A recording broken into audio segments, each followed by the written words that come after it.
una mitad vamos a empezar con el tema 5, para que no nos atrasemos tanto. Y la próxima reunión, o sea, el lunes, va a exponer el grupo 2 y vamos a terminar de dar el tema 5. ¿De acuerdo? Bueno, grupo 1, avisen cuando están en condiciones.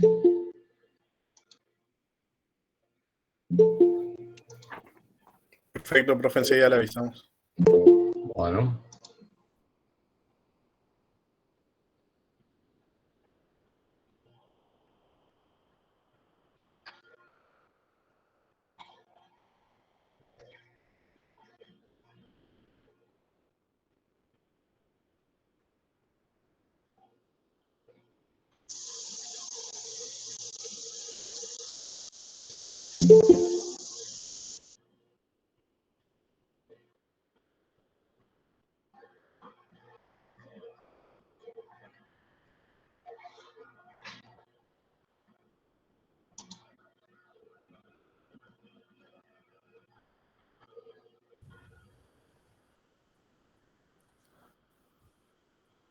Profe, voy a empezar a compartir pantalla.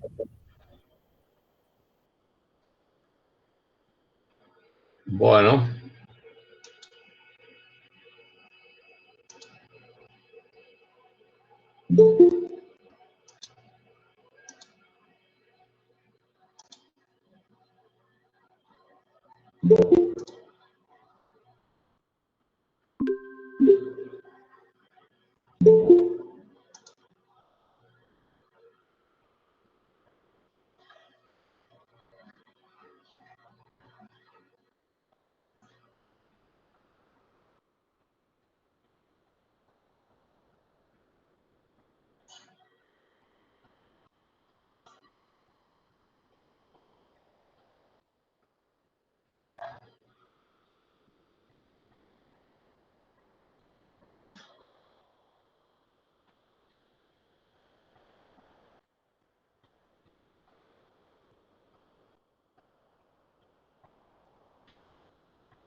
Bueno, entonces para los que se han incorporado tarde, ahora va a exponer el grupo 1.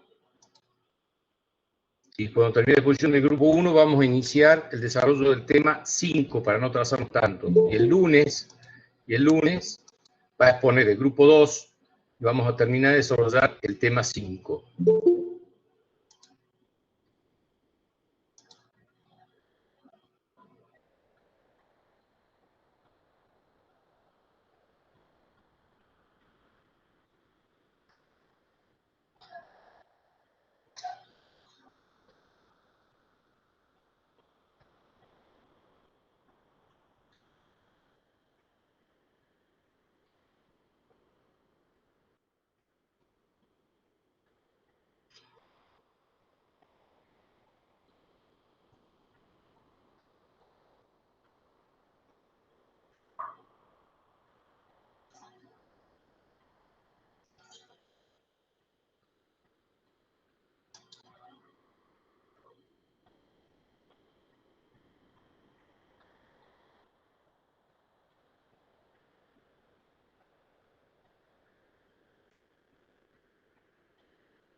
Santi, por favor, claro y preciso.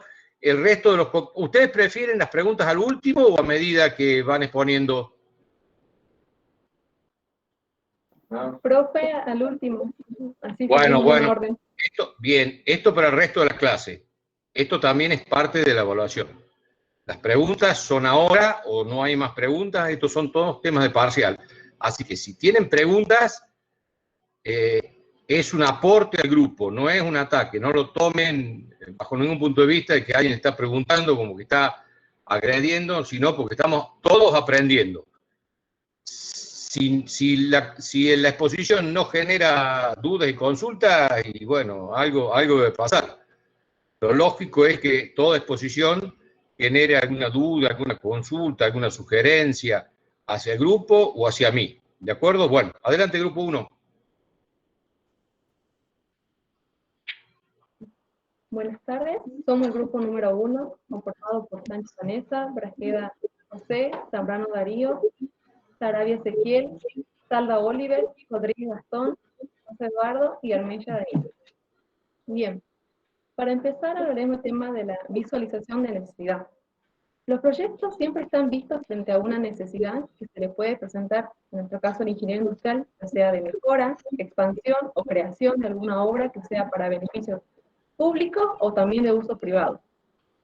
Como nosotros como ingenieros industriales, en conjunto con otros ingenieros y arquitectos, nos disponemos a investigar la creación de un proyecto de nuestro interés o interés de la sociedad.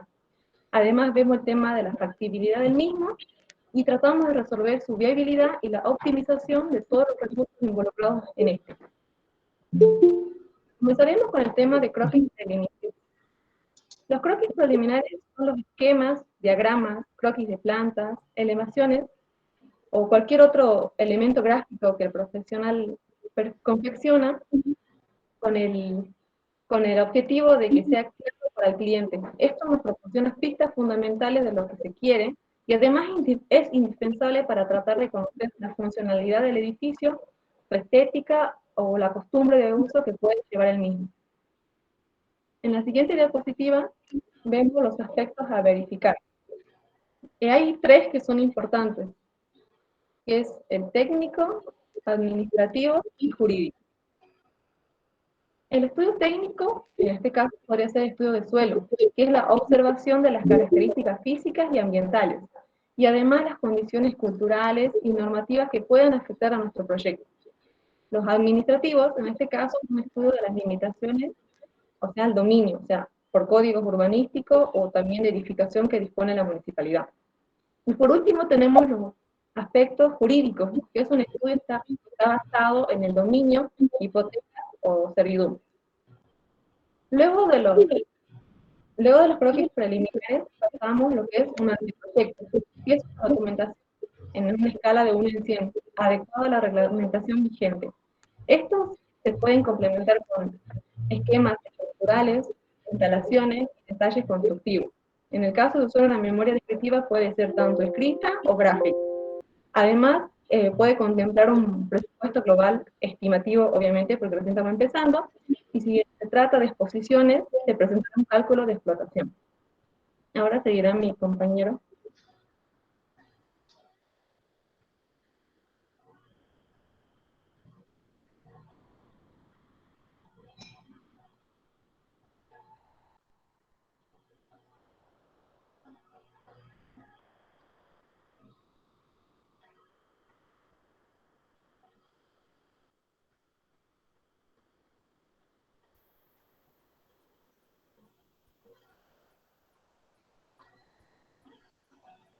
Darío, no se te escucha. Perdón.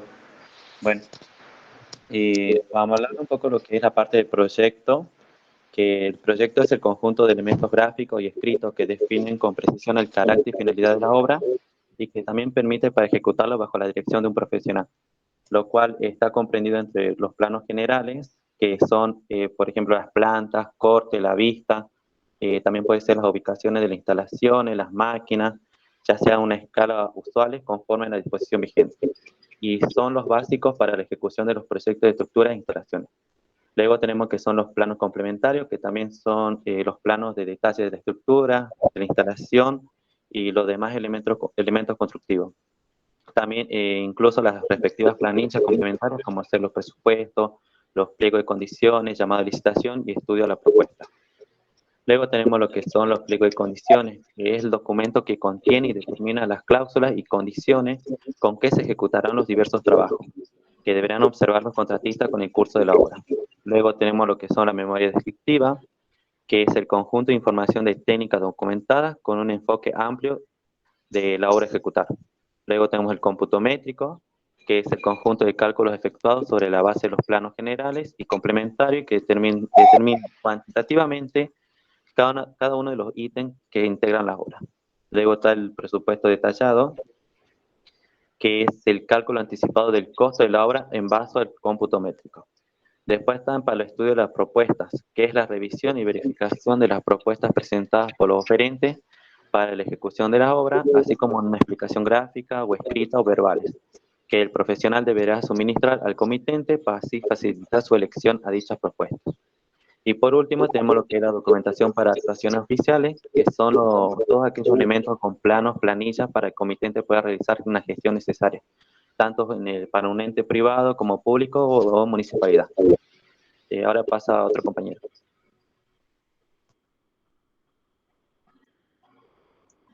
Bueno, se entiende como obra pública a todo aquello que el Estado desarrolla en beneficio de la sociedad financiada por nuestros impuestos, como son las infraestructuras de transporte, hidráulicas, urbanas y los edificios públicos, ya sean educativos, sanitarios, etc. Todo esto con la finalidad de que lleguen a la población con calidad y oportunidad y así darle un crecimiento al país y a sus habitantes. Bueno, continúa ahora mi compañero con el siguiente tema. Bien, continuamos con lo que es uno de los principales procesos para la selección de contratistas para obras públicas, el cual es la licitación pública. ¿Qué es, primero que nada? Lo podríamos definir como un concurso al cual asisten diferentes proveedores, en este caso de servicios, enfocándonos más que nada en lo que es la construcción, y que como resultado, o lo que ellos buscan, es poder que se les adjudique la obra. Y esto nace principalmente con la necesidad que tiene una entidad pública para la realización de un proyecto de obra. Continuar la siguiente diapositiva. La licitación pública tiene diferentes fases. Está lo que primero es el anuncio, el pliego y bases de la convocatoria, la presentación de propuestas, la revisión de solicitudes y adjudicación. Primero que nada tenemos lo que es el anuncio, que lo que hace la entidad contratante o el Estado es publicar la convocatoria del proyecto y lo hace a través de diferentes medios, por ejemplo, diferentes medios de comunicación o las plataformas oficiales que tiene el Estado para poder comunicar, ya sean diferentes páginas web que tienen las mismas. En la publicación de la convocatoria también se muestra lo que son las necesidades del proyecto y las condiciones del pliego. A la izquierda ven una imagen, digamos a modo de ejemplo, de lo que sería una publicación de la convocatoria. Tenemos el pliego de bases y de la convocatoria, que es un documento el cual los datos más relevantes que piden son el plazo, los requisitos de la solicitud, las garantías, las condiciones económicas y técnicas del proyecto. Después tenemos lo que es la presentación de propuestas, en lo cual acá como ejemplo podemos tomar como 3 empresas genéricas, A, B y C, en el cual hacen sus propuestas premeditadas según lo preestablecido y que su principal objetivo obviamente es el poder adjudicarse con la obra. Después tenemos lo que es ya por parte de la entidad contratante, lo que es el revisión de las solicitudes y la adjudicación, en el cual la entidad pública lo que hace es analizar y evaluar y valorar las propuestas presentadas. Por último, esto lleva a lo que es anunciar la propuesta ganadora, porque por lo general, bueno, siempre es la más ventajosa para la entidad y que sobresale en lo que son términos técnicos de calidad y precio. Después, también la licitación pública se maneja bajo diferentes principios bastante bien establecidos, que es lo que principalmente buscan, es lo que es la transparencia, que son, por ejemplo, la razonabilidad, la publicidad y difusión, la igualdad, la transparencia, la economía, la libre competencia y la concurrencia. La transparencia, como mencionaba antes, es lo que se busca ante todo. Por eso es el resultado del cumplimiento de todos los demás principios que mencioné anteriormente. Por último, acá vemos algunos ejemplos de que irían en contra de los principios de la licitación pública. Acá en la primera imagen tenemos, por ejemplo, lo que podrían ser 3 representantes de diferentes constructoras que lo que están haciendo es premeditar, por ejemplo, que todos van a tener el mismo monto de obra o diferentes cosas, digamos, que acuerden de manera ilegal entre ellos, que no está bien, porque va contra todos los principios. Después también en la siguiente imagen vemos también diferentes personas que se presentarían a una obra y el cual acuerdan entre ellos que se van a quedar, por ejemplo, con obras que están en el centro, cierta empresa, otras en el sur y otras en el centro. Y por último, también lo que no puede hacer la entidad contratante, vemos en la imagen inferior, que la empresa no puede hacer un pliego específicamente para una empresa. Perdón, la administración no puede hacer un pliego. Claro, sí, sí, la administración precisamente. No lo puede hacer a medida, digamos, para una empresa, cosa que gane sí o sí la contratista. Y bueno, dejo la palabra a mi siguiente compañero. Bueno, relacionado con el tema de licitación de obras públicas, el Registro Nacional de Constructores es un requisito fundamental para aquellos que quieran, aquellas personas físicas o personas jurídicas que se dediquen al tema de construcción, para que estas personas puedan participar de una licitación de una obra pública. El Registro Nacional de Constructores lo que hace es tener los antecedentes y tener los registros tanto técnicos, financieros, como de obras en ejecución que tiene esta empresa constructora. También como para decir, la empresa ahora en este último, perdón, el registro de constructores este último año, en enero, 13 de enero, lanzó un nuevo reglamento, pero más que nada relacionado al tema de mejorar la plataforma de inscripción de las empresas constructoras que quieran participar en obras públicas, para facilitar dicha inscripción y también la actualización de datos, que es muy importante tener a la hora de solicitar una licitación o querer participar de una licitación de obra pública. Perdón, una aclaración. Hay registro nacional para las obras de carácter nacional y hay registro provincial, ¿no? Las provincias también tienen su propio registro. Sí, sí, las provincias también tienen su propio registro y también tienen lo que se le llama una especie de padrón donde están las empresas registradas, el listado de empresas registradas. Continúa mi compañero con la siguiente diapositiva. Bueno, yo voy a hablar de obra privada. La obra privada es toda aquella cuya inversión proviene del capital privado y puede estar enfocado a la edificación de casa o edificios para oficina o fábrica. Lo que le da beneficio a la ciudadanía porque representa un gran desarrollo, pero no necesariamente está abierta a todo el público. Y en general, este sector es más amplio y flexible en cuanto a tiempo, tipo de obra, calidad o diseños, y aunque también está regulado por la ley, el cliente puede tener diferentes requisitos adicionales al contrato. Por eso, debe haber mucho acercamiento con el cliente, mantenerlo informado de los avances y cumplir con los mismos requerimientos propuestos. La obra privada siempre busca más localidad que el precio y tiene unos parámetros muy altos de exigencia. Y cuando se cubren los requerimientos del cliente en la obra privada, en cuanto a calidad y tiempo de entrega, podremos asegurar un cliente a largo plazo. Aquellos se dedican a la obra privada son inversionistas, promotores, crean empleo, hacen sus propias inversiones y siempre están produciendo sus propios productos. Están invirtiendo y colocando sus productos con sus propios riesgos y su propio dinero. Bueno, ahora continúa mi compañero. Bueno, ahora nos referimos a licitación privada. Es una forma posible de licitación en la cual la convocatoria que realiza la administración para presentar su propuesta ya no es masiva y para todos, sino que solo se convocará un número determinado de participantes. Esto ocurre en el caso que el Estado necesite ganar tiempo o cuando solo exista un conjunto de empresas que realice este tipo de obras. Cuando hablamos del concurso de precio, es una variante de la licitación privada en la cual no se realiza el acto licitatorio de apertura de propuestas. El Estado también invita a un número determinado de empresas para que propongan precios y tanto en las licitaciones públicas como privadas se selecciona la propuesta más conveniente en forma integral, mientras que en el concurso de precios solo el precio cotización es el elemento variable y determinante en cuanto a la elección. Perdón, Sebastián, Sí. Sebastián, estás en obra pública. Sí.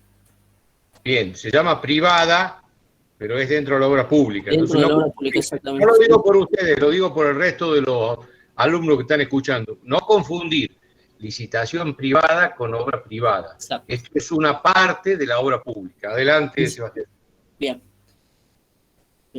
Bueno, la contratación directa también es una forma excepcional de la contratación que tiene el Estado, en el cual contrata a un particular sin tener que sujetarse a un procedimiento de competencia, antecedentes y precios, como se realizaba en los casos anteriores. Esta forma se utiliza básicamente cuando falta competencia, o sea que hay un solo participante, un solo oferente, para adquirir una obra en particular de un artista, ya que es el único que puede llevarla a cabo, por razones de urgencia o emergencia que impidan la contratación utilizando otros procedimientos que habíamos dicho anteriormente, que llevan más tiempo.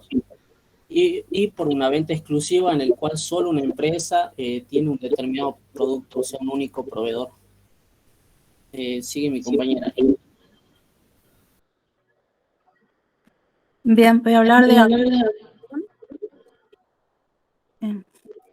Sabemos que una de las primeras decisiones a adoptar por los propietarios y desarrolladores en la selección de un arquitecto, un estudio o un equipo de profesionales, podemos recurrir a distintas formas que están relacionadas con el carácter público o privado de la convocatoria, las características e idiosincrasia del cliente, la naturaleza o la importancia y particularidades del encargo.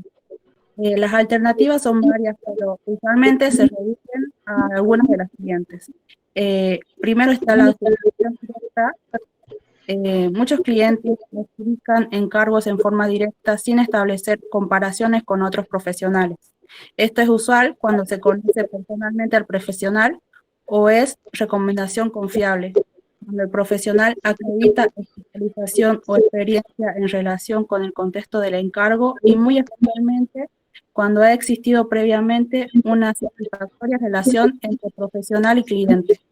En segundo lugar está la selección por oposición de antecedentes y o metodología.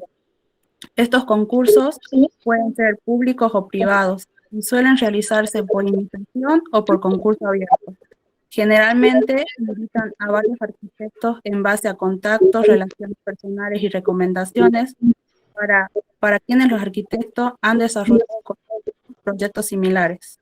Menos frecuentemente publicitan la convocatoria y casi siempre siguen el procedimiento de solicitar y evaluar antecedentes. En tercer lugar están las licitaciones de proyecto y precio, que es otra modalidad bastante difundida que corresponde a las licitaciones de proyecto y precio en base a un programa de requerimientos o en base a una licitación. Solicitan propuestas que incluyan un proyecto y la cotización de la obra de acuerdo con el diseño y las especificaciones de dicho proyecto. En cuarto lugar están las licitaciones para la adjudicación de consultorías. Este procedimiento es habitual para la adjudicación de trabajos que requieren la participación de equipos multidisciplinarios para proyectos en relación con el territorio y el ambiente. Y por último tenemos lo que son los concursos de diseño, que son los que constituyen una forma de ejercicio profesional con un comitente que es el promotor, un contrato que son las bases del concurso y los profesionales que presentan sus trabajos. Perdón, Danisa, una pequeña aclaración. Esto último que has presentado vos, toda esta ficha de adjudicación, es muy de arquitectos, ¿no? Sí, de servicio profesional. Esto es, claro, esto es poco común en la ingeniería. En la arquitectura un poco más urbanística o paisajística o artística se da, pero esto no es muy frecuente en la ingeniería. Adelante. Bien. Bien, profe, como conclusión, nuestros compañeros armamos un video de roleplay para hacer más didáctico y un poco más entretenido este tema de licitación pública. Adelante.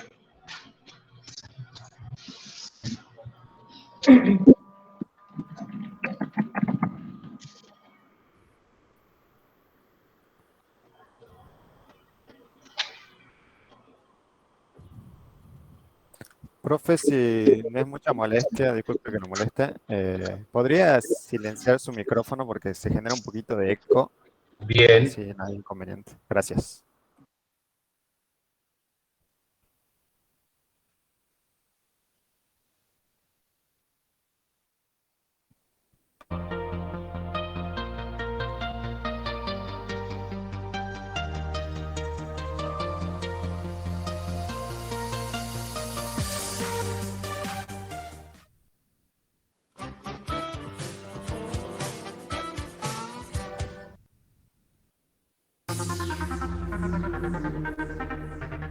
Buenos días, ingeniera Sánchez. Presentamos el pliego por la licitación de la Escuela Rural de la provincia de Jujuy. Como lo habíamos hablado, es nuestra oportunidad para ser proveedor grande. Con mi equipo estuvimos trabajando 2 semanas buscando opciones a mejores precios y además, sabes, que me parece que lo que hemos logrado ahora es un precio insuperable.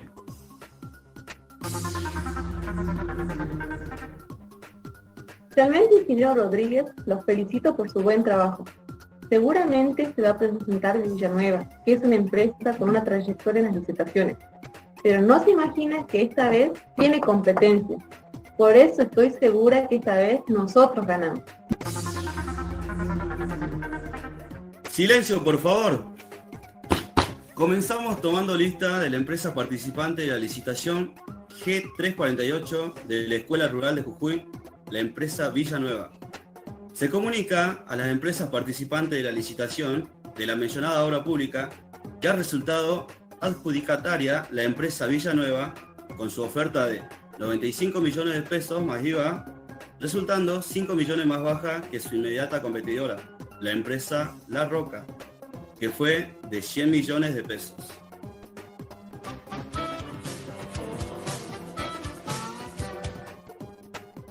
Es de no creer, se presentó al final la empresa Villanueva como decía. ¿Qué pasa? Nosotros agarramos en nuestra licitación e hicimos todo como el funcionario público pedía. Hasta colocamos el IVA incluido, pero, sabes, la competencia lo coloca por aparte. Y no solo eso, sino que nuestra licitación tenía 14 millones de pesos más barata y aún así ganaron ellos. ¿Estás seguro, Rodríguez, que nos pedí el pliego? Sí, hicimos todo lo que se necesita y exige. Bien, vamos a llevar una carta al ministerio y vamos a quejarnos, porque ellos cometieron un error de la cuenta, y vamos a pedir que nuestra oferta sea considerada la ganadora. Te digo más, vamos a hacer una carta dirigida al ministro para que no sea cosa que después digan que fue nuestro error.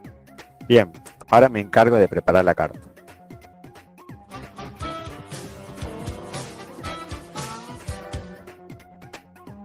Venimos a hacer un reclamo formal de la licitación G348.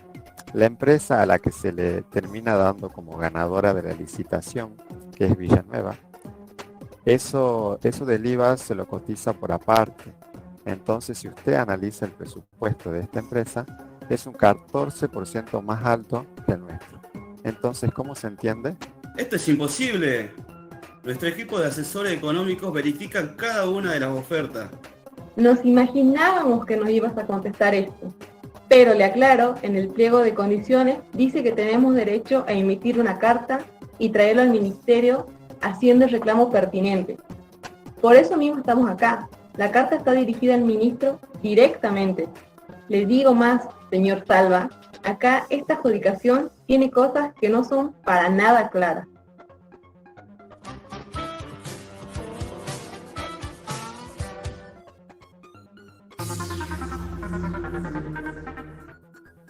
¿Qué tal? Mucho gusto, soy el doctor Brájeda, asesor de ministro. Bueno, ante todo, gracias por venir. El motivo de esta charla es que quiero hacerles llegar de manera directa del señor ministro su preocupación por la carta que ustedes han presentado. Francamente cayó bastante mal. Obviamente ustedes están en todo su derecho de impugnar la licitación. Deberían pagar previamente los 100.000 pesos para hacer el depósito que corresponda, pero en realidad Eso es lo único que haría, es imposibilitar la licitación de la construcción de la escuela, para la gente que tanto la necesita en Jujuy. En fin, este me parece que no es el camino que resultaría más adecuado para esta situación. De todas maneras, como propuesta se las hago, ustedes como empresarios sabrán qué es lo que tienen que hacer, ¿verdad? Si ustedes discretamente retiran la carta del ministerio, podemos hacer que a ustedes se les asigne un 20% de la licitación. Este 20% es lo que nos permite justamente el pliego, de manera que estaríamos todos en las condiciones de hacerlo absolutamente legal. La gente se quedaría contenta con la construcción de la escuela rural para el norte argentino. En pocas palabras, ganamos todos. ¿Qué les parece? No me tienen por qué responder ahora. Vayan, piénsenlo y que tengan un buen día.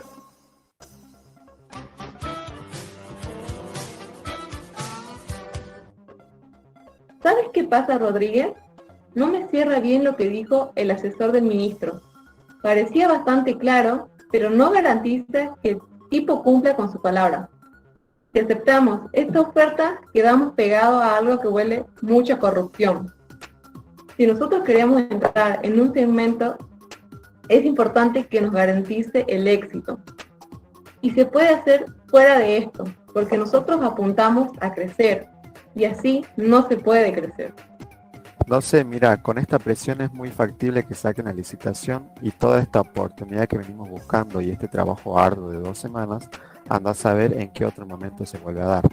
Al mismo tiempo, pienso que ellos le pueden encontrar como la vuelta legal al asunto y la presentación que hicimos de la carta, no solo que le impugnen, sino que quedamos 100.000 pesos más pobres. Entonces digo, atento a nuestra consigna que bien la dijiste recién, que es crecer. ¿Por qué no aceptamos la propuesta de ellos? En definitiva, es algo que nos ganamos legalmente. Si bien obtenemos un porcentaje menor de lo que pretendíamos al principio, y en todo caso nosotros somos una empresa constructora y no policías. Y en su defecto, a quienes le debemos lealtad es a nuestros accionistas. Todo bien con lo que dijo Rodríguez, pero ¿qué hacemos?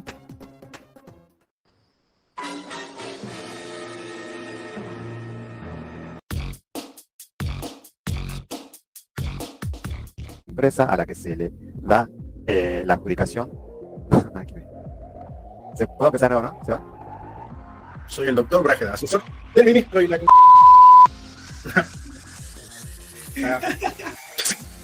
Todo bien lo que... Oye, ya había visto en una...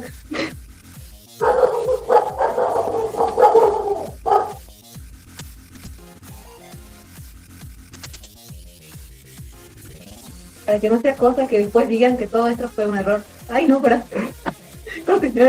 Eso no va. ¿La puede editar, no? Oferta sea la considerada... Ay, no, pero no podrá. Bajamos un toque.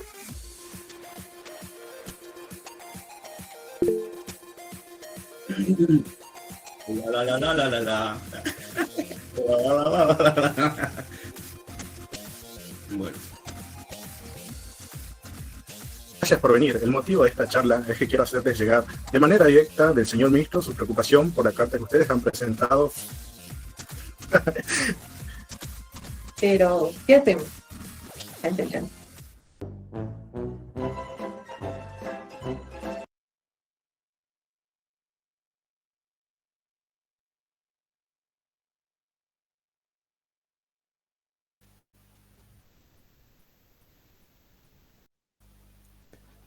Bueno, profe, con eso, con el video que hicimos, terminamos la presentación. Esperamos que te haya gustado y que le haya gustado a los chicos. Queríamos más que nada al final recrear algo, un poco el proceso de la licitación pública y más o menos un tema real como el tema que pusimos del tema de la corrupción y todo este tema, bueno, que está. Espero que le haya gustado y bueno, ahora estamos para las preguntas. Bueno, primero felicitarlos porque se han animado a hacer un video, cosa de que es muy poco común. Ya es todo un hito, creo que es la segunda vez en varios años que se edita uno así que desde ya, muchas gracias y felicitarlos. Tengo que hacer 2 aclaraciones de rigor. primero, no sé si exprofeso o no, han nombrado, por coincidencia o no, un nombre de una empresa constructora en medio. No corresponde, chicos. ¿Se entiende lo que les digo? Sí, se entiende perfecto, ingeniero. Fue un desliz. No corresponde eso porque podemos tener problemas serios. Así que bueno, quiero creer que ha sido una coincidencia con otro nombre y que bueno, por favor, esto no. Si no, van a decir que nosotros estamos acusando de acá a algo y no corresponde. Bueno, el otro tema es que, a ver, ¿cómo lo digo? Justamente para evitar este tema del llamado telefónico posterior y las cartas documento y las impugnaciones, justamente es que cuando se abren los sobres, se hace un acto público y están presentes los representantes técnicos y o legales de todas las empresas, de la empresa A, B, C, D, y a medida que se van abriendo los sobres de la empresa en un acto que está supervisado por escribano y muchas veces filmado, se van haciendo las observaciones y las impugnaciones de rigor. Porque si no esto, como la parodia que ustedes hicieron, sería imposible, no terminaríamos nunca, ¿no? Entonces, justamente en el acto de apertura de la licitación, se abren los sobres A de cada una de las empresas y la que no esté en condiciones, tanto por la comisión de adjudicación como por la impugnación de algún otro oferente, y si es aceptada, bueno, no se tiene en cuenta esa empresa se le devuelve el sobre A y B y se continúa. Pero las impugnaciones, las principales impugnaciones, se producen en el acto administrativo de apertura de oferta. Por eso es que ahí va la gente más picante de cada empresa y que sabe qué es lo que tiene que buscar o qué es lo que tiene que ver de la otra propuesta. Claro, ingeniero, le entendemos la corrección. Por ahí, digamos, ese tema de la apertura no la pudimos representar del todo bien, pero más que nada es por las limitaciones que lo grabamos. No, totalmente de acuerdo, le digo, lo felicito, nunca antes lo había hecho, gracias por animarse, y siempre el objetivo nuestro, porque estamos enseñando y aprendiendo, es que todo lo que hagamos genere una sana duda para que genere una sana pregunta y una respuesta pertinente. Así que desde ese punto de vista, agradecido. Toda vez que tenga oportunidad de recalcar algo que no quedó claro, por lo menos para todos, lo voy a hacer. Así que vino bien esto. Y el tema de la reflexión está buenísimo, y el tema de la sospecha y la duda, todas las empresas lo tienen. Así que está muy bien reflejado el ambiente. Bueno, no sé, el resto de los miembros, de los que escucharon, ¿alguna duda, alguna pregunta?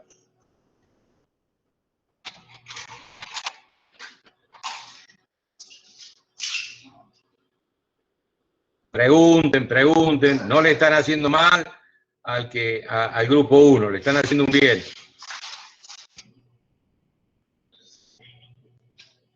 O pregúntenme a mí sobre algo de eso. Ya tenemos que cerrar tema 1.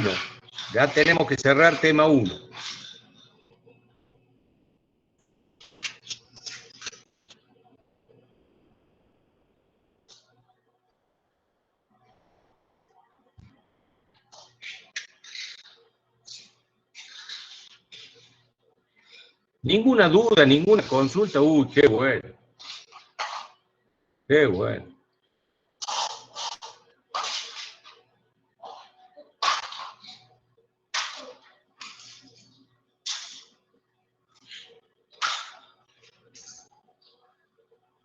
Por chat tampoco.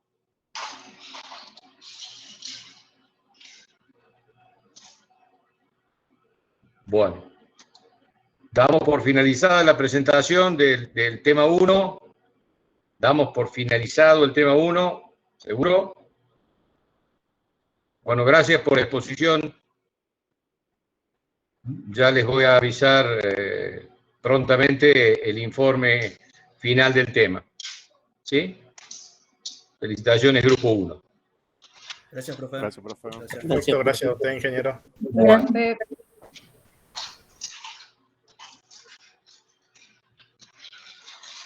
Igual, de todos modos, hacía una aclaración, profe. Nosotros, bueno, en los siguientes días vamos a estar enviando el documento ese que tiene un poco más explayado todo lo que está en la presentación.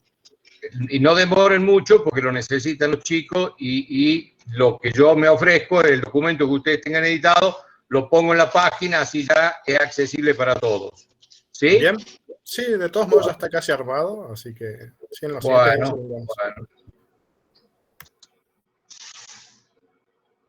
Bueno, paso a presentarlo en pantalla.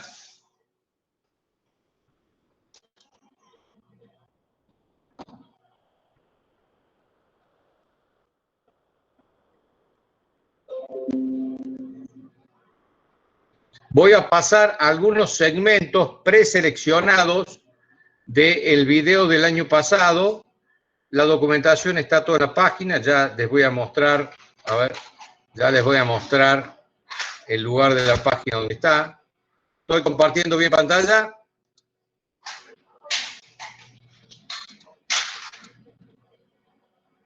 Uy, ahora. Sí, se está viendo, profe. Mamá. Es mi mamá.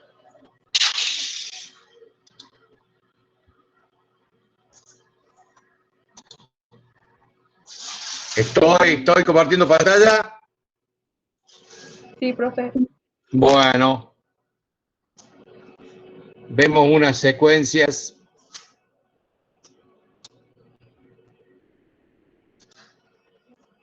Es una grabación.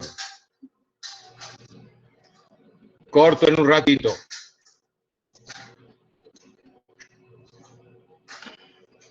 Sí, se escucha bien, profe. Bueno, perfecto.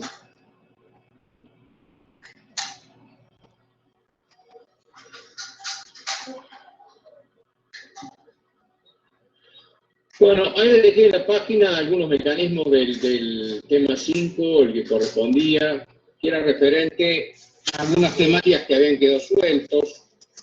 Específicamente, como nosotros vamos a empezar a trabajar con algunos elementos estructurales y que suponen la determinación de cargas, queríamos completar algunos conceptos. Ustedes recuerdan que en resistencia de materiales partíamos de la idea de que las cargas, o sea, las fuerzas, eran datos.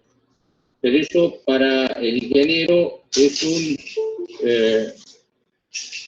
un elemento que necesita determinar.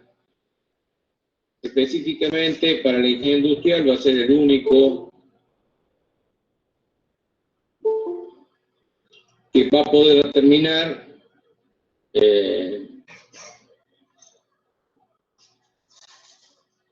para las circunstancias particulares en que se encuentre abocado a la industria, al tipo de maquinaria que va a utilizar, a la cantidad de personas, a la misma estructura que ha sido diseñada. Entonces, las configuraciones estructurales mínimas, indispensables, y los tipos de carga son uno de los elementos que debemos tener en cuenta. Deben ser unos documentos con algunos conceptos que ustedes ya conocen, referidos a tipos elementales de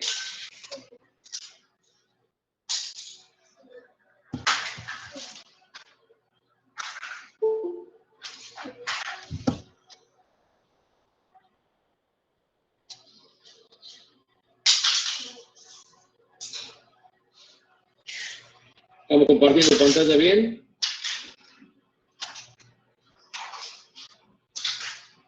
¿Estamos compartiendo pantalla bien? Bueno, son los documentos que están en la página.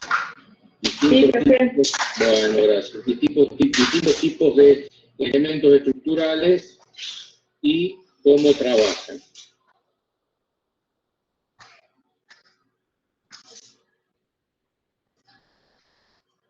En referido a las cargas, debemos tener en cuenta, uno es el peso propio de la estructura. cosas que la desconocemos antes de diseñarla. Por lo tanto, la debemos estimar. Ustedes recuerdan que resistencia de materiales, la viguita era una línea, y casi nunca consideramos el peso propio, salvo en un par de ejercicios. Eso hay que incorporarlo al cálculo porque es parte fundamental del cálculo el mismo peso propio. Más los pesos de los elementos estructurales en las condiciones más desfavorables cuando se produzcan las condiciones más desfavorables. Solamente el que va a utilizar o el usuario de la estructura va a saber qué tipo de maquinaria, de equipo va a estar funcionando en esas circunstancias. Entonces, esos son datos que todo ingeniero industrial debe brindar, debe aportar al calculista.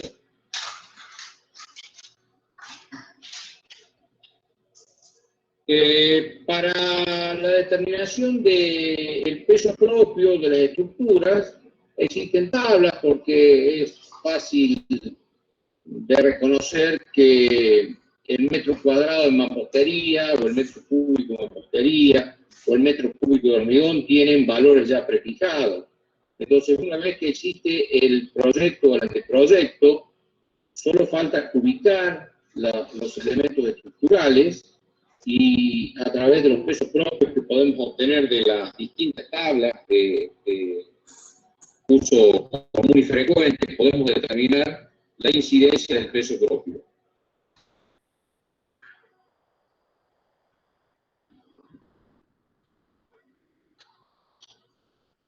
Bueno, a ello le podremos situar los elementos que están apoyados o que soportan la estructura, como presión de agua si hiciera falta,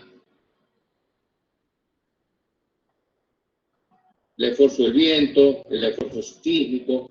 Existen tipos de cargas que son fijas o permanentes, por ejemplo, el peso propio, y otras que son eventuales o móviles. También tenemos que tener en cuenta esa combinación de cargas.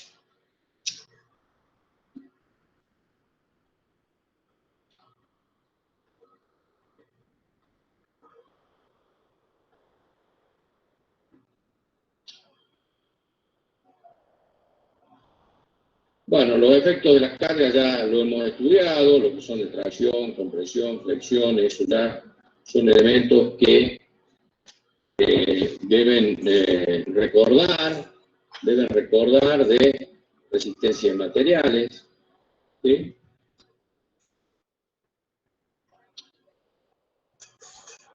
Hay aquí elementos que ya son conocidos por ustedes. El triángulo, la base de las estructuras reticuladas.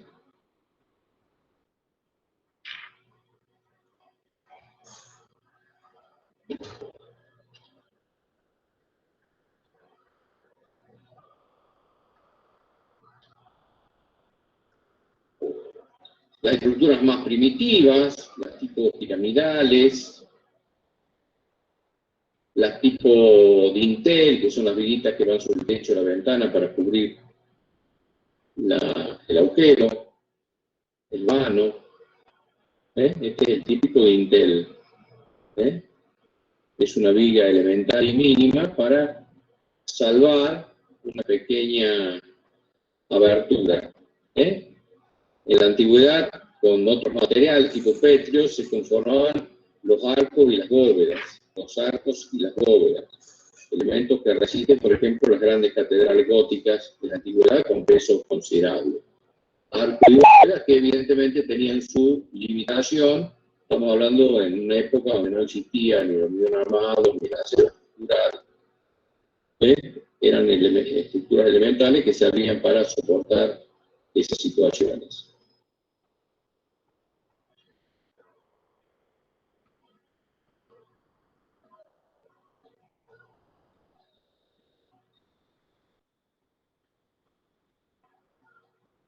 Evidentemente, esto provocaba muchas limitaciones e impedía las grandes superficies abiertas, tipo, por ejemplo, lo que estamos en las fábricas. Requerían apoyos intermedios y eran estructuras de gran peso.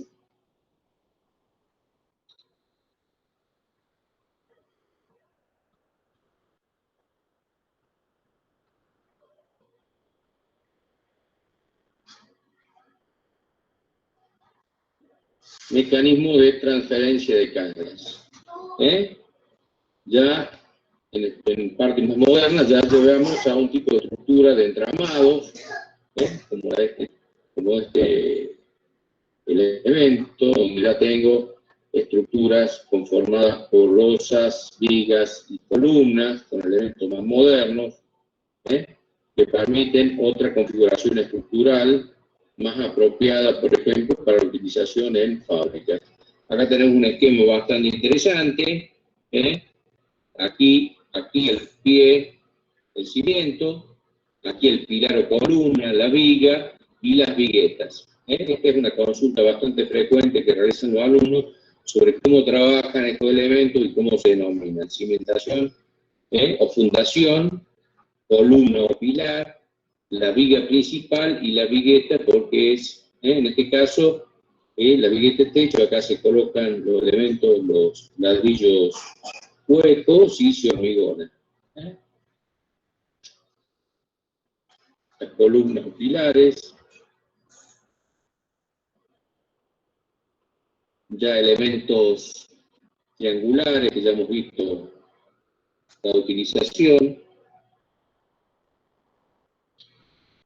Bueno, y otros más complicados. Aquí está interesante cada elemento cómo trabaja, ¿no?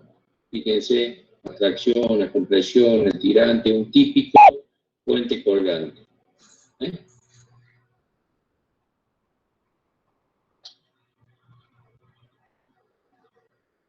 Bueno, y elementos ya más complejos que nosotros no vamos a aplicar.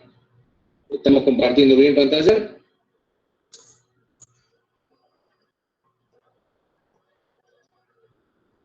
Sí, perfecto. Bueno, acá hay otro documento que también está en la página, haciendo referencia a una disposición estructural, también interesante, porque aquí están marcando, aquí abajo, el cimiento o la fundación y el pórtico, este elemento completo, este pórtico que está constituido por columnas y vigas interrelacionadas, unidas, no separadas, ¿no es cierto?, las vigas y las viguetas. Aquí hace referencia al muro de carga, es un muro, es una mampostería sobre la que apoya, sobre la que trabaja estructuralmente la vigueta. La vigueta está descansando no sobre una viga acá, sino sobre un muro de carga, o un muro portante, que hay que diferenciarlo de la mampostería común, que solamente hace de relleno o cerramiento, no tiene un fin estructural. Este muro de carga es muy importante. Por ejemplo, no podríamos eliminarlo, el muro de carga, porque se nos cae la vigueta. Esta es la llamada mampostería portante. Entonces es muy importante saber a través de la documentación si este elemento se puede eliminar o no. Una mampostería común se podría eliminar porque la estructura no descansa en él, en el caso de este muro de carga no. Bueno, ¿cómo se llama en el caso de las estructuras reticuladas? Los tirantes, los pórticos, el soporte, las correas, la denominación que tienen estas vigas longitudinales. Bueno. Profe, tengo una duda. El pórtico, el arco, el muro de contención, el muro de carga y las estructuras triangulares. Bueno, son pequeños elementitos que nos ayudan. Bueno, esa documentación está en la página. ¿Alguna duda, alguna consulta que surja de Profe, lo visto? Sí. Le quería preguntar ahí con respecto al muro de carga, que es diferente al de mampostería, para darme una idea de cuál sería. Yo, por ejemplo, acá veo en mi casa que tengo un perfil que va incrustado en la pared y bueno, está haciendo el muro de carga que es de ladrillos con cemento. ¿Y cuál sería uno de mampostería? A ver, Kevin, a ver, en las viviendas, en los dúplex de Santa Rosa, el muro común único de las dos casas, de la izquierda y de la derecha, es un muro de carga. Es un muro grueso, asentado fundamentalmente con buenos ladrillos y mucha mezcla con cemento. Sobre él está apoyando la estructura, ¿sí? Entonces, si un muro es de carga o no, lo van a saber a través de la documentación técnica, a través del cálculo de estructuras, ¿sí? Es muy difícil imaginarlo, ¿no? Un muro no de carga sería un muro finito de bloques, huecos, sobre lo que no está apoyando nada, y desde el punto de vista de la ingeniería industrial, de lo que les interesa a ustedes, ese sí lo podríamos sacar sin que le pase nada a la estructura. Lo podríamos eliminar porque está trabajando como un tabique nada más. Tabique sería un extremo, ¿no? Un muro no portante extremo muy finito sería un tabique. Llevándolo al extremo sería un durlock, ¿de acuerdo? En cambio, un muro de carga es un muro de un espesor considerable, 30 centímetros o más, constituido o todo de hormigón, como los que tienen las cajas de las escaleras, o por ladrillo de buena calidad, asentado con una mezcla con mucho cemento, y la característica es que no lo puedo eliminar. No lo puedo eliminar porque se cae.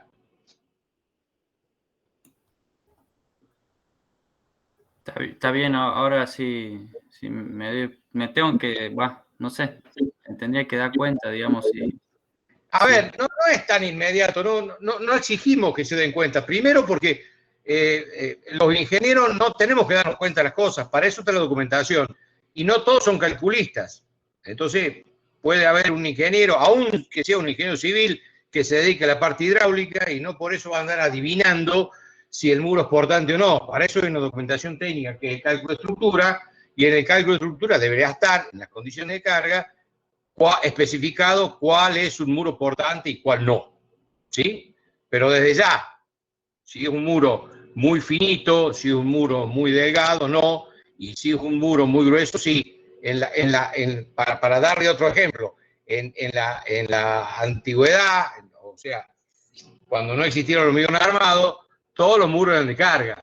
Los muros exteriores de una vivienda de piedra y son de carga, evidentemente no lo podés sacar porque se cae. Con la modernidad hemos ido colocando cosas más esbeltas y livianas, Entonces hay que tener mucho cuidado porque si está en una fábrica, carga una fábrica, y por algún motivo algún obrero quiere voltear algún muro, a ver, cuidado, te tiene que pedir permiso a vos, tendrás que ir a averiguar, tendrás que recabar la información para ver si ese muro se puede voltear o no. Solución técnica siempre hay, porque evidentemente, y creo que tu pregunta era referida a esa, antes de eliminar el muro, por ejemplo, abajo coloco una viga metálica de una resistencia que reemplace la resistencia del muro de carga y listo, ¿sí?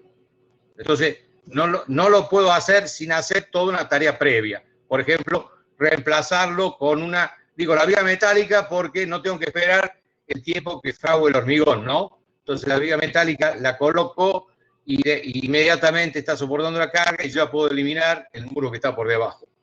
Claro, o de manera inversa, si hay un muro, ver si le puedo poner algo arriba o... Claro, ¿no? claro, exactamente. En principio, si yo tengo algo, en principio básico, si yo tengo algo construido, lo que tiene apoyado ya es el 100%.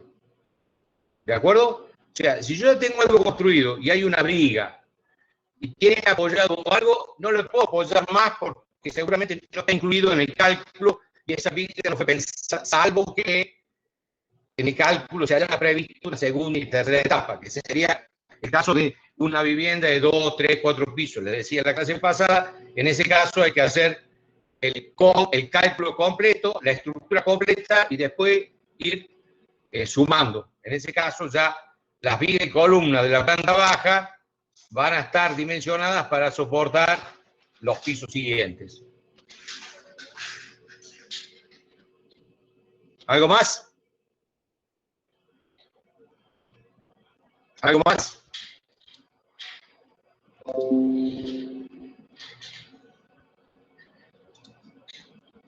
Avanzamos un poquito más. Avanzamos un poquito más con el video.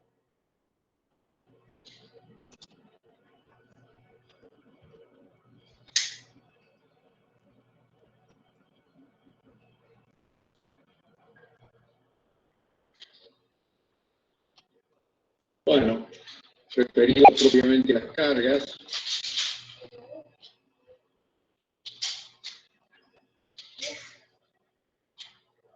las cargas pueden ser gravitacionales, eólicas, sísmicas, especiales, por ejemplo, debido a maquinaria, presión del agua, presión del terreno, por deformación, por ejemplo, térmica, por descenso en los apoyos, o por variación de las propiedades. Bueno, las distintas clasificaciones que existen referido a las cargas sobre su origen. Por ejemplo, aquí en detalle de las gravitacionales, eólicas del viento, de las sísmicas. No somos la única zona sísmica, existen muchos sectores del planeta que están sometidos a factores sísmicos. Por lo tanto, todo lo que podremos entender referido a los fenómenos sísmicos tienen validez universal y se pueden aplicar en cualquier lugar del planeta que si lo tengan. No es que solamente porque nosotros estamos aquí debemos tener tener en cuenta el tema de las cargas sísmicas, ¿no? Las cargas pueden ser estáticas o dinámicas. Si las cargas son estáticas, en principio no hay problema, rige todo lo que hemos visto en resistencia materiales. Si las cargas son dinámicas, ya estamos ante un problema mayúscula. Al mayúsculo debemos tratar que esas cargas sean lo menos dinámicas posibles, y si no, eso ya requiere unos cálculos muy complejos. Por eso es muy importante que sea el ingeniero industrial el que le especifique al calculista exactamente cuál es el tipo de carga y cómo se origina y cuál es la manera de mezclarlas. Cargas móviles. Según su tipo de aplicación, las cargas pueden ser permanentes o accidentales. Siempre debemos tener en cuenta la situación más desfavorable, la más desfavorable y la condición más desfavorable. Y si el cálculo no fuera así, debemos restringir la posibilidad de que esas cargas se apliquen en situaciones no calculadas. Será nuestra responsabilidad tomar las medidas del caso para que si una habitación fue diseñada con una carga de 10 personas, no haya más de 10 personas. Tendremos que tomar las medidas del caso. Si no, evidentemente esa estructura va a estar en riesgo. Las cargas ya vimos que pueden ser concentradas puntuales, distribuidas, verticales, horizontales, oblicuas. Fíjense en el mecanismo aquí de cómo se deforman debido a cargas horizontales, por ejemplo, las cargas sísmicas, cómo se deforman las estructuras y cómo el pórtico tiene que absorber esa energía de deformación y disiparla. Y cómo sería inútil obviar las cargas horizontales, aunque apliquemos coeficientes enormes de seguridad para cargas verticales, el mecanismo de deformación y el mecanismo de rotura no tiene nada que ver. Entonces, lo único que estaríamos haciendo es gastando innecesariamente plata y materiales, no solucionaríamos el problema.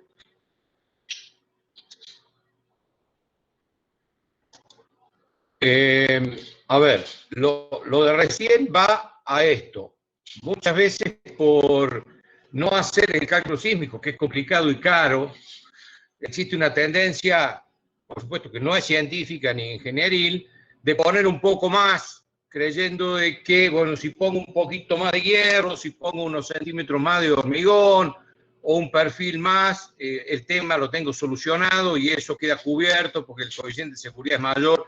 Eso no es cierto, porque los cálculos a cargas verticales hacen trabajar la estructura de una manera, y cuando aparece una carga, específicamente la sísmica, que es horizontal, el mecanismo es totalmente distinto.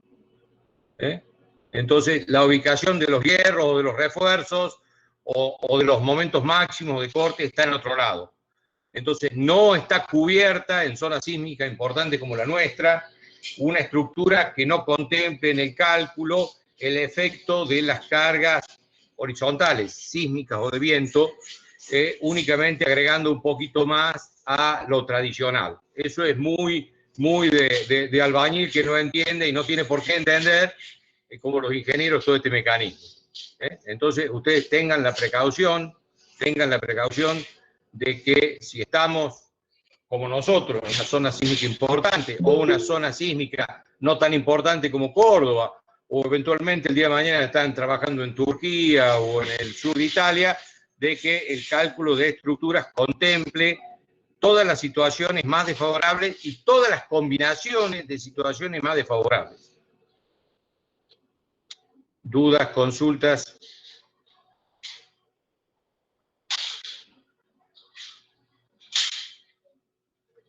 Entonces, profe, nosotros como ingenieros industriales deberíamos como que encargarnos de que el ingeniero civil tenga en cuenta todas estas cosas y no solamente costos o precios más bajos.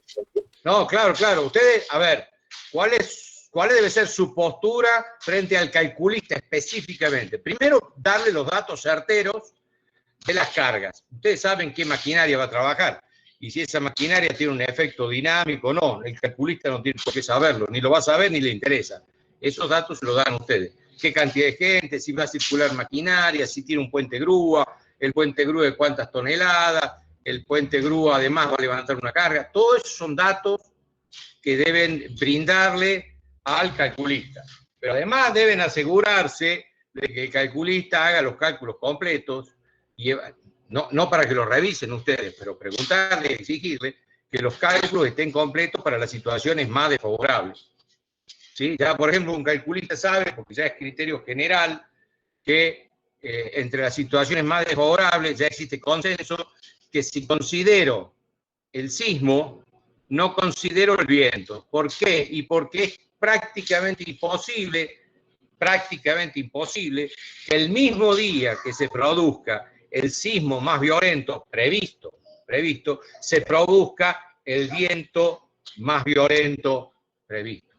Entonces ya existe un consenso, ya existe una serie de simplificaciones o de parámetros que usan los calculistas, pero bueno, la obra es de ustedes, la garantía la tienen que dar ustedes, el visado, no la corrección, pero el visado del cálculo de estructura lo tienen que dar ustedes, porque recuerden que en base a eso se va a ejecutar la obra. Y después de esa obra uno pretende que dure 30, 40, 50, 60, 70 años. ¿Está? Muchas gracias. Profe, ¿a qué se refiere con el tema de los cálculos completos? Perdón, Nicole, ¿cómo es? ¿A qué se refiere con los cálculos completos? O sea, que tenemos que asegurarles que haga los cálculos completos. El cálculo completo incluya todas las situaciones y la combinación de las situaciones más desfavorables. A ver, pongamos un ejemplo. Vos le vas a pasar los parámetros al calculista de tu fábrica trabajando en condiciones extremas. O sea, el día que esté todo el personal, la máquina, los depósitos llenos, el tanque de agua lleno, la maquinaria transitando, los equipos, a lo mejor los equipos ya no nuevos, ya medio uso, zapateando.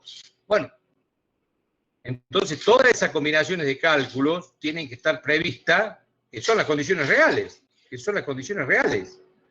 Eso tiene que estar previsto por el calculista y tiene que estar previsto en el cálculo, ¿sí? El cálculo completo es el cálculo, el que corresponde. Gracias, profe.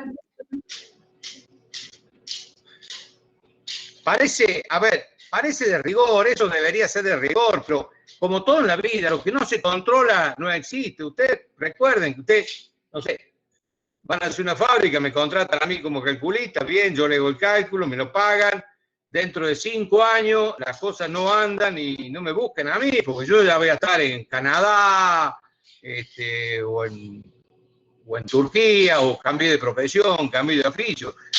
Digamos, eso hay que controlarlo o hacerlo controlar en el momento. ¿Sí? Ustedes son los interesados que eso esté bien hecho y que funcione. Por supuesto, no van a agarrar el software y ponerse a procesar uno por uno, pero sí revisar y decir, bueno, a ver, está acá todas las condiciones. A ver, por ejemplo, las piletas para decantación de algún proceso industrial, las piletas deben estar calculadas para todas las condiciones más favorables, o sea, la pileta vacía, la pileta semillena, la pileta llena, no sé, ¿cuál de esas es la combinación más desfavorable para el elemento estructural piletón?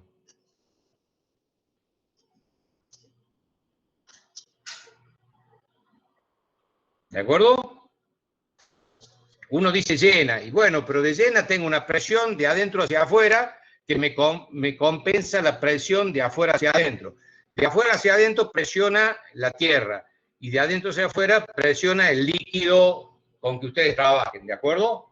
Bueno, no siempre es evidente, ¿sí? A veces una máquina trabaja mejor con carga completa que con poca carga, porque resulta que zapatea mucho.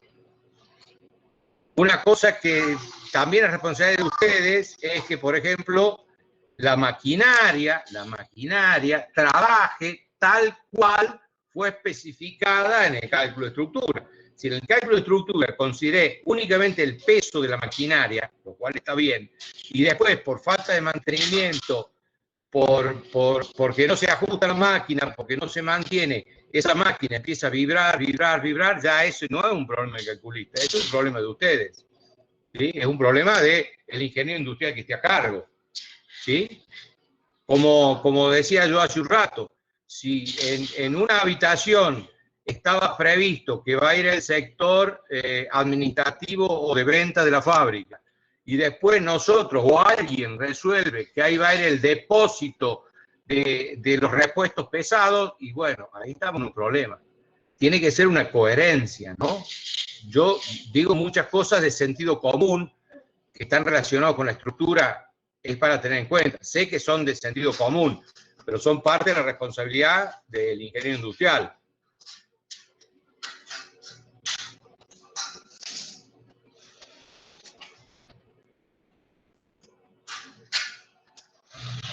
¿Dudas, consultas? A ver, en líneas generales, así muy resumidamente, el efecto sísmico se calcula con el equivalente a una fuerza horizontal aplicada a la estructura. En realidad lo que se mueve es el piso, pero desde el punto de vista del cálculo es válido considerarlo como una fuerza horizontal que se aplica a la estructura. Esa fuerza es aproximadamente proporcional al peso de la estructura. Y se aplica en líneas generales para el cálculo en el baricentro de la estructura. Quiere decir que, yendo para atrás desde el punto de vista de la ingeniería industrial, no del calculista. Desde el punto de vista de la ingeniería industrial, si estoy en presencia de una estructura no muy pesada, liviana, en principio el efecto sísmico no es muy importante. ¿Estamos? ¿Se entendió? Si estoy en presencia de una estructura que no es muy alta, el brazo de palanca de esa fuerza es bajo. Por lo tanto, el momento sísmico que tiende a voltear la estructura no va a ser considerable. ¿Se entendió? Por eso es que en una casita normal de planta baja no es significativo. En un edificio sí. Por eso es que en zonas sísmicas hay un límite técnico-económico para construir. Se puede hacer más alto, pero ya sería todo estructura. Por eso es que, por ejemplo, eso que se solían hacer antes, esos tanques de agua elevados, y con una burbuja o como un círculo arriba de un tanque de agua, es una estructura sísmica muy complicada. Tiene altura, tiene concentración de la carga en altura, hay un brazo de palanca muy fuerte, el efecto sísmico es mucho mayor que el efecto gravitatorio. Es complicada. Por eso es que el diseño de tribunales de Jujuy es horrible, horrible. Parece que hicieron algo para que sísmicamente se caiga. Contraviene todas las normas de diseño estructural. Por eso es que lo que han hecho ahora es, evidentemente, sacarle carga, sacarle peso, prácticamente vaciarlo, para disminuir la carga y disminuir el efecto de las fuerzas horizontales sísmicas. Pero bueno, ya está mal hecho, mal diseñado. ¿Dudas, consultas?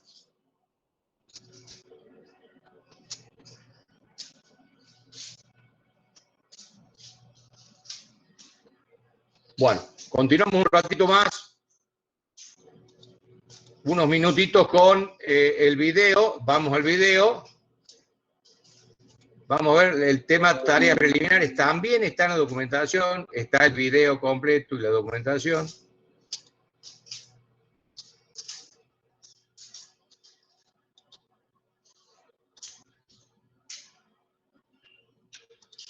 Bueno, tareas para ejecutar la obra.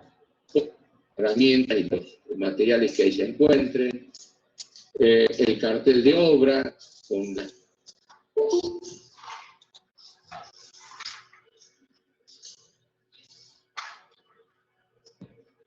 Bueno, eso referido a cargas y elementos estructurales. Ya con más detalle, cuando vean los temas referidos a los elementos, a los materiales estructurales, hormigón armado, metálico y madera, van a hacer referencia a casos particulares de vigas, de viguetas, de cargas, y cuando ya más avanzada la materia, veamos suelo y fundaciones, estudiaremos ya más en detalle los cimientos y las fundaciones.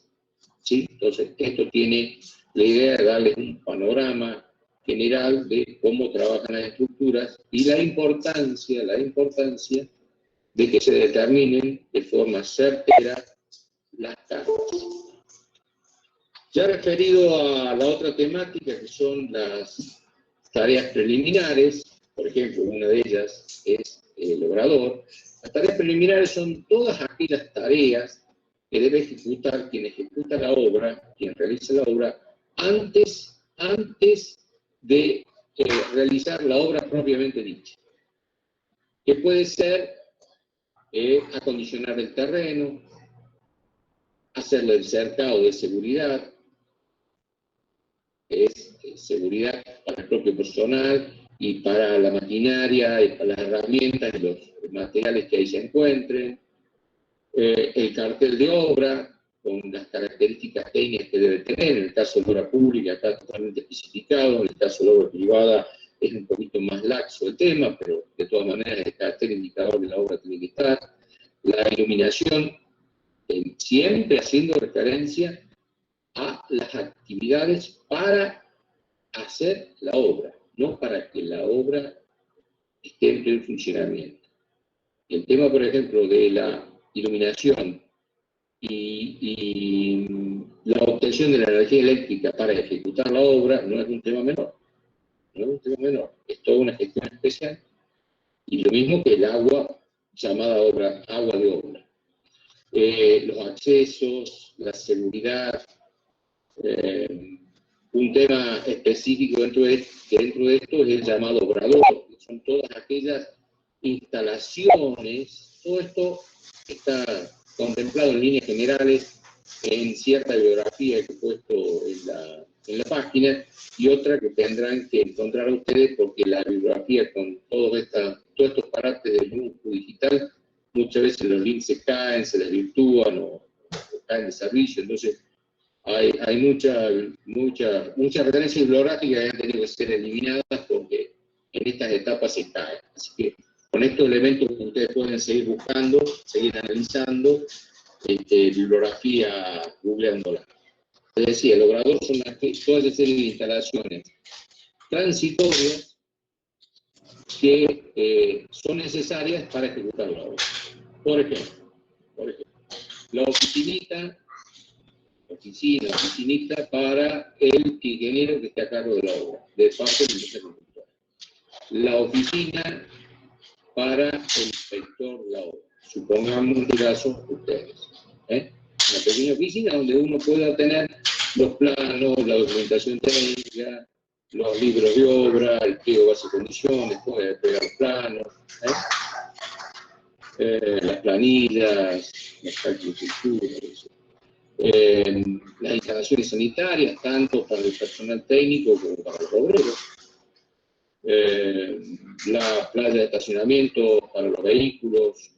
Por ejemplo, en la obra se suelen utilizar grandes volúmenes de áridos, de arena, de piedra, de ripio. Entonces los espacios para que se acumulen esas montañas de áridos que tienen que estar disponibles lo más cerca posible donde los utilice, pero cerca del acceso de manera tal que los camiones los puedan ingresar, descargarlo y hacer toda la maniobra de entrada y salida sin interferir con la obra y sin verse obligados a correr algún otro elemento intermedio. Tiene que ser planificado todos los circuitos. La empresa constructora, para eso es la que sabe, es la encargada de hacer el layout de todas estas instalaciones imprescindibles, transitorias, cuyo volumen debe ser el mínimo posible, porque son gastos, también son gastos generales, que en líneas generales están contemplados, que no se recuperan, así que tienen que ser lo más económicas posibles y trasladables si fuera posible. Las instalaciones para que los albañiles puedan cambiarse cuando llegan y cuando salen de la obra, en los baños, el depósito pañol donde se van a guardar las herramientas menores y los materiales sensibles, caros y frágiles, el pañol. Eso como instalaciones que sí o sí deben ir, más algún otro tipo de instalaciones en algún obrador que pueden ser opcionales. Por ejemplo, puede tener una herrería, puede tener o no el obrador una herrería, puede tener o no una carpintería, puede tener o no una zona de soldadores. Eso va a depender de la obra, de la magnitud de la obra, de la distancia que exista entre el obrador central de la empresa y el obrador de esta obra, del mecanismo de administración que tenga la empresa, si todo el material se deposita directamente en la obra o se deposita en el depósito central y a medida que avanza la obra se le va enviando, etcétera, etcétera. Todo eso depende de la gestión que haga la empresa constructora y todo eso conformará esas instalaciones que en líneas generales se llaman obrador, que tienen que ser seguras, que las indicaciones generales de que deberían tener una sola entrada y una sola salida, de manera que el guardia pueda controlar a toda hora y anotar quién ingresa, quién egresa, para ver si tiene autorización o no, qué función cumple, con qué ingresa, qué materiales ingresan y a qué hora proveniente en un camión de la empresa o de tercero, a qué hora terminaron de descargar, si hay algún informe sobre el deterioro de los materiales, si existe la aceptación del material que se recepcionó o ha sido rechazado total y parcialmente. Es muy importante toda esa tarea que sea realizada a conciencia de seguridad y control a través de el acceso. Por eso se recomienda un acceso y egreso único, también para controlar que no sean robadas pertenencias de la obra, que en algunos casos son de suma importancia. dudas, consultas.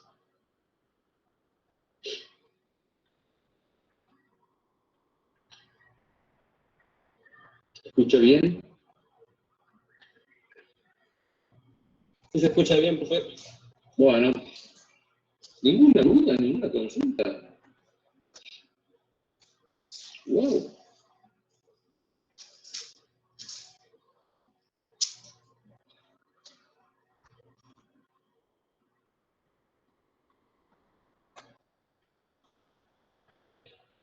La ubicación y las dimensiones de un obrador no son tema menor, porque recuerden que la superficie, el layout del terreno está previsto para la obra que se va a ejecutar.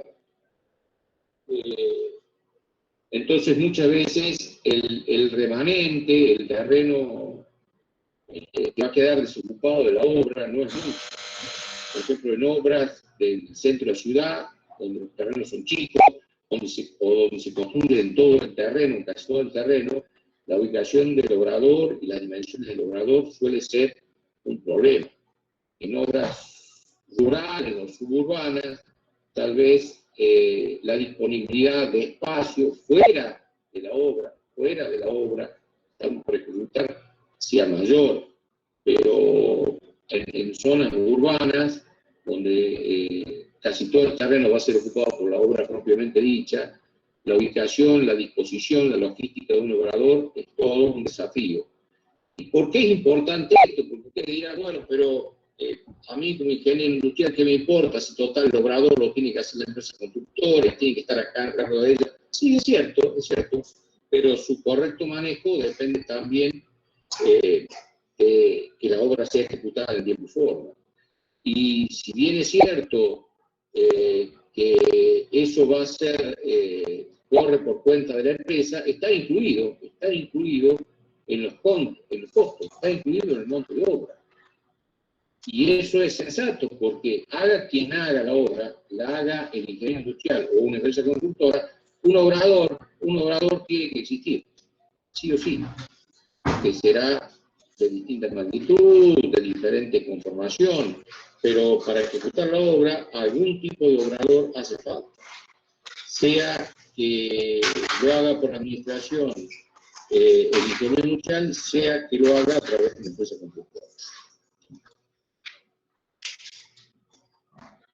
Este tema tiene mucha trascendencia en este momento y afortunadamente hay muchos colegas de ustedes, egresados también de la facultad, que están trabajando en empresas constructoras en el sector logístico. En el sector logístico que incluye, obviamente, no la construcción propiamente dicho, sino todo el aparato que apoya, por ejemplo, los depósitos, obrador y toda la gestión de maquinaria, de herramientas, para las empresas constructoras y para las mineras, la presencia de colegas ingenieros industriales y egresados de la facultad es muy significativa, ¿no? Muy significativa.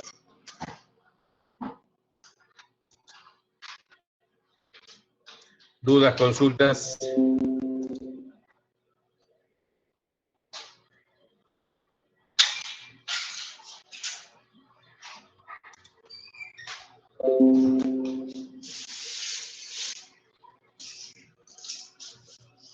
Acá les comparto otro documento que está, cuyo link está en la página, es un documento que habla específicamente de obradores, definiciones y funciones, partes constituyentes de los obradores, está en la página, superficie y magnitud de los obradores, vallas, cercos, cabinas de vigilancia, detalles, sugerencias, caminos, los caminos internos, las oficinas, podemos hablar de obradores de obra gigantesca o de obradores de obras chicas, bicicleteros, vestuarios, sanitarios, dormitorios si es que requirieran, comedor si es que requirieran, depósito de materiales, sí o sí va, habitualmente llamado pañol, depósito de equipos y herramientas, consideraciones al respecto, planta hormigonera, equipos de transporte, equipos de elevación y grúa. Bueno, mantenimiento de las herramientas, los talleres, si es que van, la organización administrativa del obrador. Documento bastante interesante. Obviamente, léanlo, consulten, es parte de lo que vamos a tomar en el parcial. Y parte de lo que debería exponer el grupo correspondiente. Un croquis bastante interesante respecto a la disposición en layout del obrador.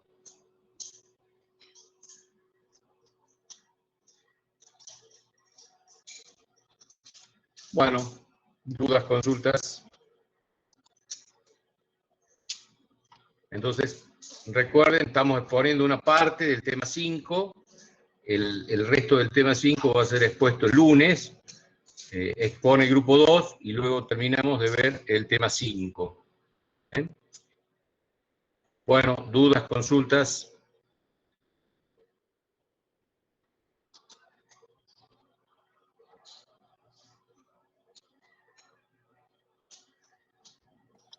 Profe, quería preguntarle más o menos la fecha del parcial.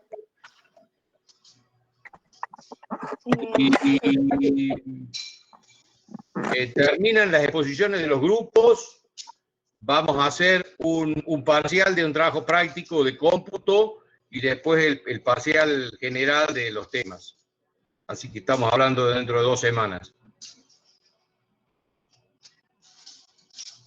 Entonces, cada uno va a tener 3 notas, la de exposición grupal, la del parcial de cómputo y la del parcial de los elementos teóricos propiamente dicho. Y de los elementos teóricos sería entonces después del parcial de cómputo. Sí, toda la misma semana.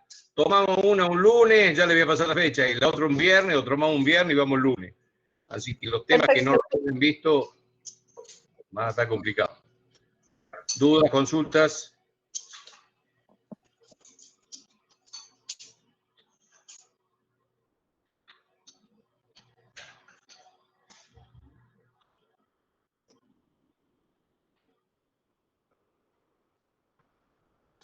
¿Dudas, consultas?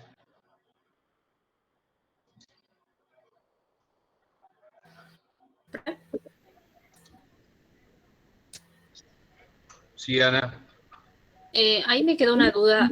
¿Obrador se refiere a las construcciones que hacemos preliminares para empezar a ejecutar la obra?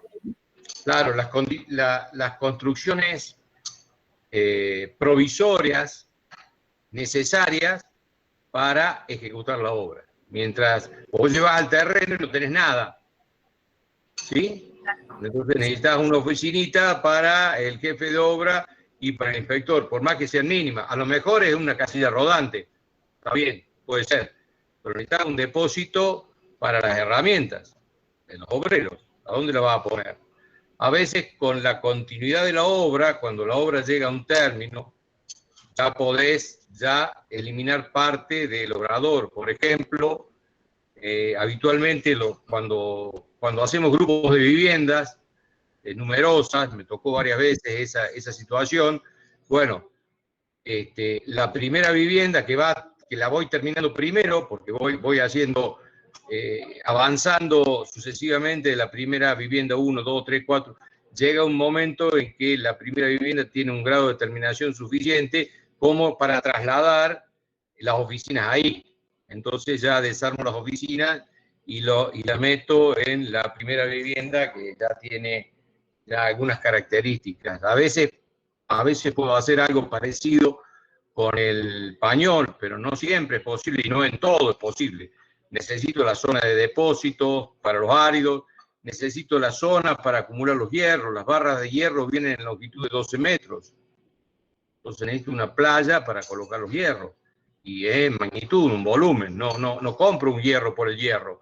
Cuando compro hierro, compro las toneladas de hierro necesarias, entonces me llega un camión con un volumen muy importante de hierro y tengo que tener el espacio.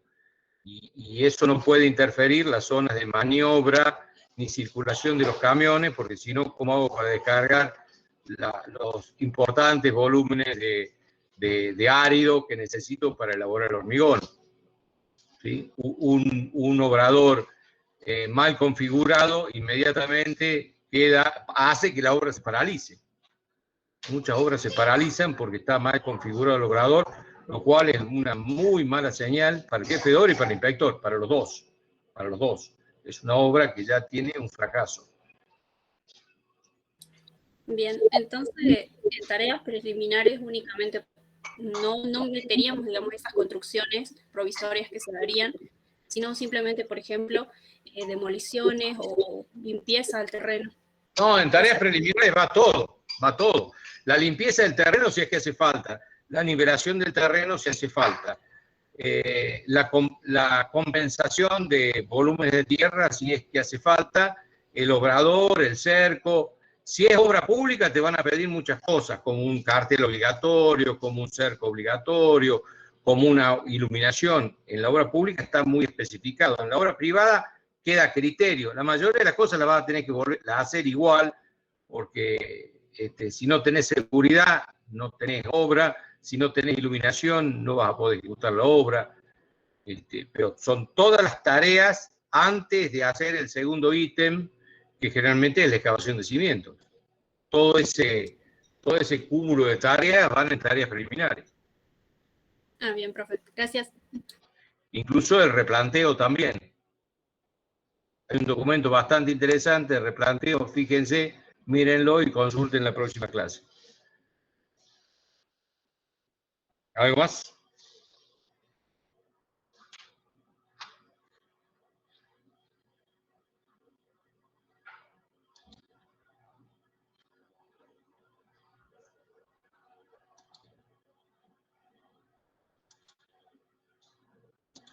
¿Algo más? Bueno, tienen mucho para leer. Por favor, grupo 1, elabore el documento, si lo subimos. Grupo 2, preparados para la exposición el lunes. El viernes sigue el grupo 3 y el grupo 4. El viernes sigue el grupo 3 y el grupo 4. Y si cabe el grupo 5 también, si nos da el tiempo también el grupo 5. Ya posteriormente ya tenemos los parciales. Así que vayan cerrando los temas, anoten dudas y consultas. Después de esto, después de terminar estos temas generales, ya tenemos que pasar al hormigón armado. Así que este tema general tiene que quedar cerrado. ¿Dudas, consultas?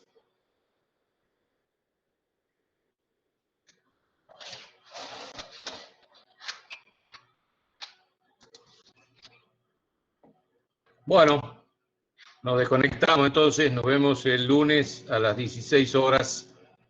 Hasta luego, buenas tardes.